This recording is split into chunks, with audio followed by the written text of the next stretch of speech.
Okey. Sini cakap okey dah, tapi orang dapat dia tak ada tahu. Sini settle. Jadi kita sambung balik perbincangan tentang masalah kelayakan menjadi mufti ni. Sebelum saya nak baca kitab Usulul Dakwah yang ditulis oleh Dr. Karim Zaidan, saya ulangi apa yang disebut tadi kerana tadi sebentar tadi berlaku siaran tergendala sebentar. Jadi di antara perkara yang perlu diambil berat calon-calon mufti ini, di antara syaratnya adalah seorang yang boleh mendamaikan orang. Kerana di dalam negara kita ini dah ada beberapa aliran. Kalau kita kata dalam bab akidah ni, dia ada pegang kepada salaf, dia ada pegang kepada khalaf. Kalau dalam masalah mazhab ini, selain daripada mazhab Syafi'i, orang juga berpegang kepada pandangan-pandangan ulama lain. Yang kadang-kadang pendapat ulama lain itu di luar daripada mazhab pegangan majoriti masyarakat Malaysia. Jadi orang mufti ini, dia boleh mendamaikan orang. Di antara sifat yang perlu ada, tidak menyerang mana-mana pihak. Kerana mufti adalah orang mengeluarkan fatwa, nak mengajak orang kepada agama, kepada hukum Allah Subhanahu Wa Taala. Dan syarat yang seterusnya yang saya nampak ni, syarat yang saya cadangkan supaya jangan daripada golongan Aswaja dan juga Yahanana. Kalau daripada Asy'ariyah tak apa. Aswaja berbeza dengan Asy'ariyah. Kita dah tahu dalam masalah akidah ni dia ada salaf, dia ada khalaf, dia ada Asy'ariyah, dia ada Maturidiyah. Tetapi Aswaja ini suatu kumpulan yang ditubuhkan untuk menyerang mana-mana aliran yang tak sewaktu dengannya, khususnya di dalam masalah akidah. Sebab tu saya kata kalau Aswaja ni tak perlu diambil. Maknanya tak perlu dicadangkan, bukan kata nak dilantik, dicadangkan pun tak perlu. Ataupun kumpulan Yahanana, sebab akan mendidik masyarakat Malaysia besok semua orang suka menari secara berzikir secara menari, pergi ke kubur dan memuja kubur dan sebagainya. Jadi menyebabkan masyarakat yang dah tenat bertambah tenat. Kalau golongan individu daripada golongan ini yang dilantik menjadi mufti. Dan saya nak baca apa yang saya sebutkan tadi, iaitu Usulul Dakwah. Dr. Karim Zaidan kata, syurutul mufti. Syarat nak jadi mufti ini, dia kata, al-mufti man yaqumu bil ifta'. Mufti orang yang melaksanakan fatwa. Wal ifta'u ikhbarun an hukmillah. Fatwa-fatwa itu dia kata adalah pengkhabaran tentang hukum Allah. Pengkhabaran tentang hukum Allah Subhanahu Wa Taala. Bukan hukum sendiri, bukan andaian sendiri. Fatwa adalah menceritakan tentang hukum Allah. Bila fatwa itu nak menerangkan tentang hukum Allah Subhanahu Wa Taala, fala budda an yakuna ahlan lidzalik. Mesti, tak dapat tidak, dia mesti merupakan ahli dalam bab tersebut, dalam bahagian tersebut. Ahli pada perkara tersebut. Bila kita kata ahli ni, dia kena pandai faham Al-Quran. Sebuah Quran tu dia belajar tafsir, dia faham tentang bagaimana cara nak istinbat daripada ayat-ayat Quran. Yang keduanya, dia kena reti hadis-hadis Nabi. Maknanya kitab-kitab hadis tu dia kena mengaji. Susunan sitah tu dia kena mengaji, dia kena faham betul-betul, supaya sesuatu fatwa yang nak diketengahkan itu tidak berdasarkan kepada andaian. Di samping mempunyai maklumat-maklumat fiqh yang luas. Sebab dia kata di sini ahli. Selain dia faham, betul-betul faham Quran, dia faham hadis, dia mempunyai kefahaman fiqh yang luas. Dia tidak terikat. Walaupun dia berpegang kepada mana-mana mazhab, dia tidak fanatik dengan mazhab yang dia pegang. Walaupun dia pegang dengan sesuatu pandangan ulama', dia tidak fanatik dengan sesuatu pandangan ulama' yang dia pegang. Wa hadhihi al-ahliyatu takunu bisyurutin. Dia kata keahlian mufti ini ada beberapa syarat. Disebut di sini, wa min hadhihi syuruti an yakuna musliman balighan aqilan faqihan mujtahidan. Jadi sebahagian daripada syarat tersebut, dia kata Islam. Tu dah tentulah, takkan orang kafir jadi mufti kan. Balik, maka takkanlah kanak-kanak jadi mufti. Maknanya orang yang balik, cukup umur, aqilan, orang yang berakal, maknanya tidak gila. Faqihan, dia orang yang faqih. Jadi faqih ini bukan sahaja dia dapat menguasai, mengetahui satu mazhab. Walaupun di dalam Malaysia ni kita kata majoritinya pegang pada mazhab Syafi'i, tetapi ada juga segelintir yang tidak berpegang dengan mazhab Syafi'i. Seperti kita kata orang Hanafi, orang luar negara Pakistan, India yang duduk di Malaysia ni, mereka berpegang pada mazhab Hanafi. Ataupun mereka berpegang kepada fiqh daripada luar daripada 4 mazhab, tetapi masih diiktiraf, masih dianggap sebagai mazhab yang mu'tabar di dalam Islam, yang diterima di dalam Islam. Maka mesti kena raikan di dalam mengemukakan pandangan ataupun fatwa. Dia kata faqihan wa mujtahidan, dia mujtahid. Tetapi di Malaysia ini taklah seketat syarat-syarat yang disebut oleh para ulama. Sebab kita ni bila sebut mufti, dia ada ahli jawatan kuasa dia ada orang bawahan dia. Majlis fatwa pun dia ada orang bawahan dia ada ahli jawatan kuasa dia. Boleh maknanya saling bantu-membantu di antara satu sama lain. Maknanya boleh pandangan-pandangan yang berkaitan dengan agama ini boleh dimesyuaratkan, dibincangkan. Bukan mestinya dia sendiri tahu fakih semua perkara, tapi sekurang-kurangnya asas sebagai seorang nak jadi sebagai seorang alim, sebagai seorang mujtahid itu, dia kena reti, dia kena tahu. Tetapi kalau baca kitab Arab pun berselerak, baris tak tentu ke mana, i'rab pun tak boleh, tak tahu tunggang langgang. Jadi yang tu tak boleh sebab apa? Itu akan mencacatkan kedudukan sebagai seorang mufti. Sebab mufti ni dia kedudukan dia, darjat dia tinggi di sudut masyarakat. Jadi kalau ada kelemahan yang ketara di sudut mata masyarakat, maka di situ kedudukan dia agak maka dipertikaikan. Maknanya kedudukan dia, kekuatan sebagai mufti itu dipertikaikan. Saya nak sebut secara ringkasnya sebab kita bukan nak cerita tentang syarat-syarat nak jadi mufti, tapi oleh kerana tersebut perkataan mufti tadi dan isu yang berlaku sehari dua ini, kumpulan ni cadang orang dia, kumpulan ni cadang orang dia, kita nak sebut sikitlah apa yang dicadangkan oleh apa yang diletakkan syarat oleh para ulama. Tadi yang pertama tadi yang kita baca tadi, yang pertama dia kata di sini adalah Islam. Itu maknanya syarat yang asas lah, yang sangat penting. Yang kedua bulugh wal aqli, maknanya cukup umur dan berakal, tidak gila. Yang ketiga adalah, maknanya adil. Adil di sini tidak fasik. Mufti tidak melakukan dosa besar dan tidak mengekalkan dosa-dosa kecil. Yang keempat adalah ijtihad. Yang ijtihad ni saya nak sebut sikit, nak baca sikit. Dia kata wa yushtaratu fil mufti, disyaratkan pada mufti itu kama zakarul ulama'u, sebagaimana yang disebut oleh para ulama, ay yakuna faqihan mujtahidan. Dia faqih dan juga mujtahid. Jadi nak faqih ni maknanya dia mempunyai latar belakang pengajian yang kuat. Bukan pakai ilmu tebuk-tebuk ya. Mempunyai, dia ada talaqi, kitab-kitab fiqh di dalam berbagai mazhab, mujtahid. Dan bila nak mengeluarkan hukum pula, dia kena tahu daripada Quran dan hadis bagaimana cara nak istinbatnya.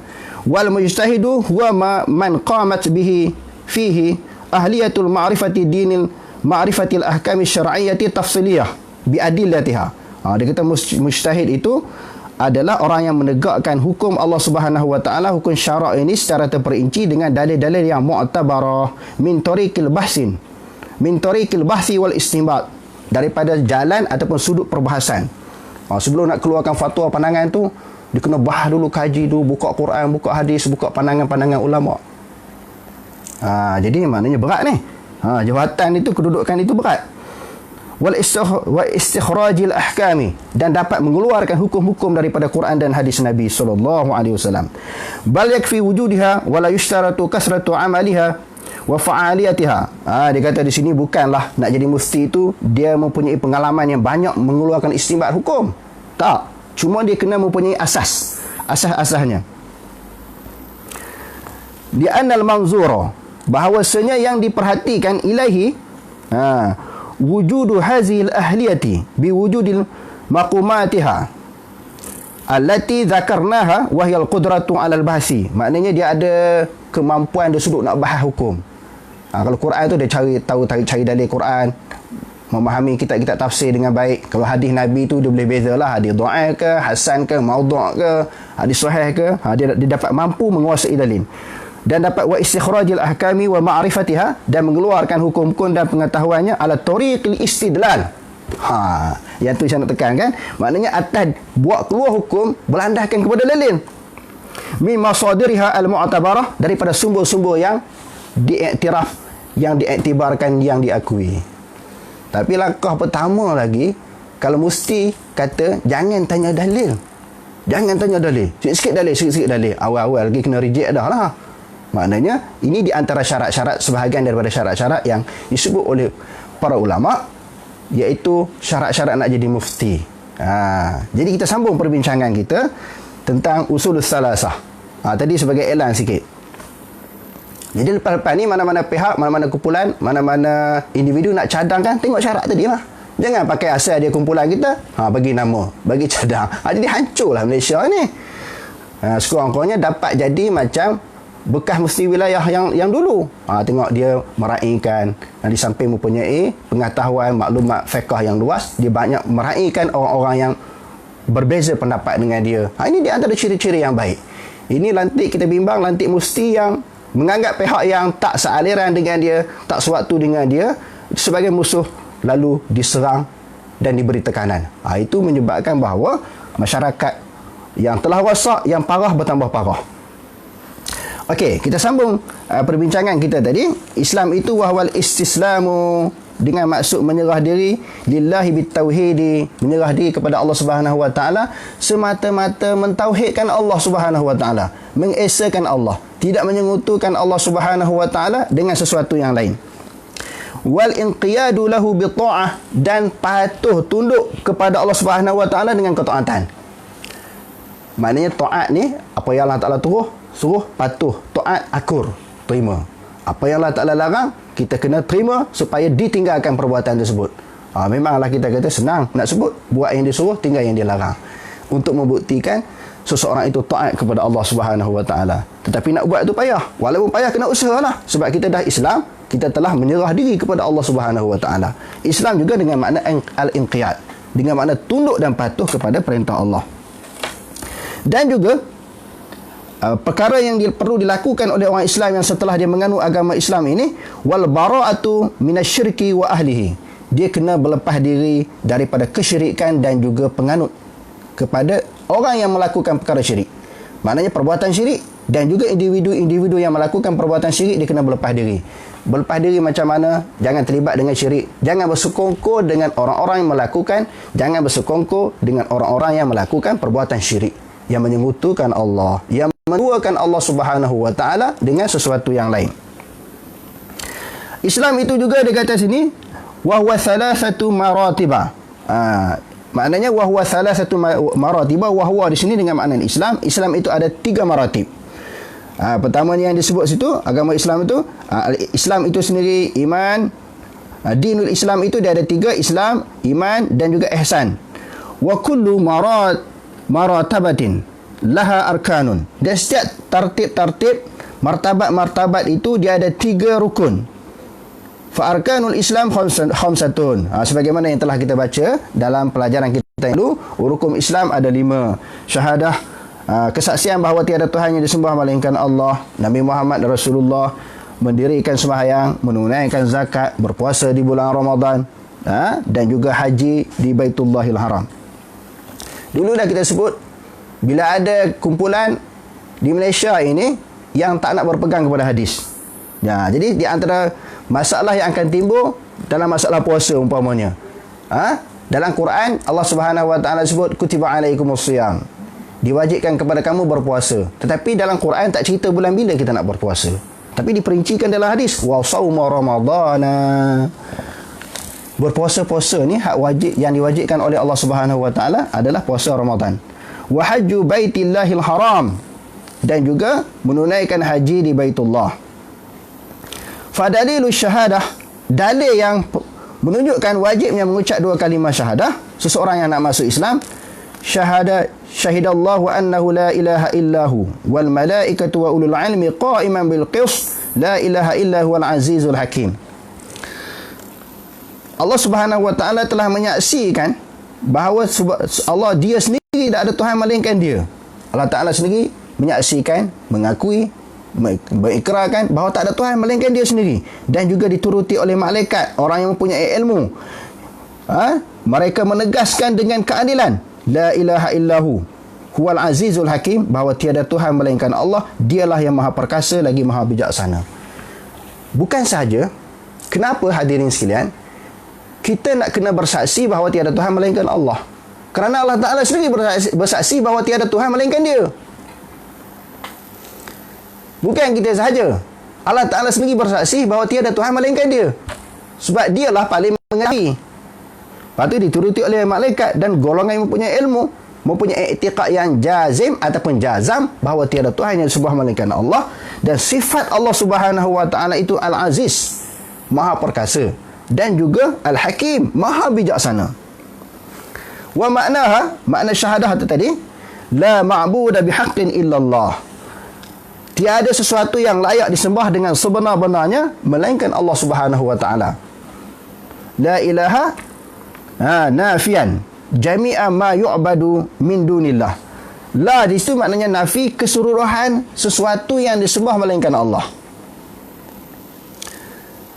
Kesaksian, la di situ maknanya nafi. Nafi keseluruhan yang disembah selain daripada Allah. Apakah yang disembah selain daripada Allah? Iaitu Tuhan-Tuhan yang disembah oleh orang yang bukan Islam, orang kafir. Tuhan-Tuhan yang disembah oleh orang yang bukan Islam, orang kafir. Itu yang dimaksudkan sesuatu yang disembah selain daripada Allah. Itu kalimah nafi, la ilaha, tiada Tuhan. Tiada Tuhan yang dimaksudkan di sini, tiada Tuhan yang lain selain daripada Allah. Tiada Tuhan yang layak yang disembah semata-mata kerana Allah Subhanahu wa taala, semata-mata kepada Allah. Jadi insya-Allah besok kita akan sambung. Sebab ada pandangan ulama kata yang menafikan itu, saya pernah bentangkan beberapa kali di dalam pengajian-pengajian yang lama-lama dulu. Cuma untuk perbahasan bab tauhid sari dua ni saya tak bentang lagi. Ada pandangan yang kata bukan menafikan Tuhan-Tuhan yang disembah oleh orang kafir, tapi kok ada Tuhan yang lain di dalam bayangan. Di dalam pemikiran manusia ada Tuhan yang lain sama dengan Allah Ta'ala. Itulah yang ditolak. Perbahasan ini disebut di dalam kitab Aqidatun Najin dan juga di dalam kitab Syarah Usul Tauhid. InsyaAllah malam besok, kalau saya teringat, saya baca kitab tu. Tetapi tidak tepat penafian yang disebut dalam kitab itu. Penafian yang betulnya bahawa menafikan Tuhan-Tuhan yang disembah oleh orang kafir lah. Sebab Allah Ta'ala sebut dalam banyak ayat Quran kan, walaqad arsalna Nuhan ila qaumihi faqala ya qaumi abudullaha ma lakum min ilahin ghairuh. Ingatlah ketika Allah Subhanahu kami telah mengutuskan Nuh kepada kaumnya. Lalu Nuh kata ketika kaum dia sedang menyembah berhala, ketika kaum dia sedang lalu Nabi Nuh kata, wahai kaumku, sembahlah Allah, ma lakum min ilahin. Tidak ada bagi kamu mana-mana Tuhan selain daripada Allah Subhanahu wa taala. Di sini dalam Al-Quran menegaskan kepada kita penafian itu iaitu Tuhan yang disembah oleh orang kafir. Yang tu ditolak, yang tu dinafikan. Yang kita isbatnya apa dia? Yang kita terimanya adalah Allah Subhanahu wa taala. Musbitan illallah. Itu musbit. Kita kita sabitkan. Tuhan yang lain kita nafikan. Al-ibadatu lillahi wahdahu la syarikalah fi ibadati. Maknanya semata-mata menyembah Allah dan tidak menyembah selain daripada Allah Subhanahu wa taala, tidak ada syirik baginya pada ibadah. La syarikalahu fi ibadati. Tidak ada syirik baginya pada ibadah. Kama annahu la syarikalahu fi mulkihi. Sebagaimana Allah Taala ni tidak syirik di dalam kerajaannya. Maknanya Allah Taala walillahi mulkus samawati wal ard. Bagi Allah Taala kerajaan langit dan bumi. Maksudnya di dalam mengurus langit dan bumi tidak ada Tuhan yang lain daripada Allah. Ketika mengatur langit dan bumi semata-mata Allah, begitu juga di dalam ibadah kita tidak boleh menganggap ada Tuhan yang lain daripada Allah Subhanahu wa taala.